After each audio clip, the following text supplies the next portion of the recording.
একদিন টাকা বলবো আম্মা। আল্লাহু আকবার। আল্লাহু আকবার বলেন। আল্লাহু বলেন আল্লাহু আকবার।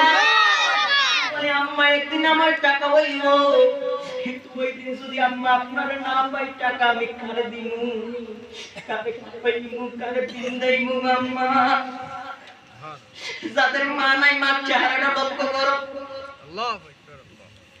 যাদের মা আছে যুবক, জীবনে বহু বিয়াদবি করেছো মায়ের সাথে, আজকে অনুরোধ করতে বইলা দিয়ে যাই, জীবনে যতই বহু জীবনে যতই বিয়াদবি করছো মারে কান্দাইছো, আজকে মায়ের কদমে পইরা যাও, মাকে গিয়ে বলো আম্মা জীবনে যত বিয়াদবি করছি, আজকে পূর্ব পাড়ার মনির ভাই, পূর্ব পাড়ার মনির চাচা, পূর্ব পাড়ার মনিরে বলছে মার দোয়া থাকলে নাকি জান্নাতি হওয়া যায়, আর আপনি যদি আমার প্রতি বেরাজ থাকেন আমি নাকি জাহান্নামী হয়ে যাই।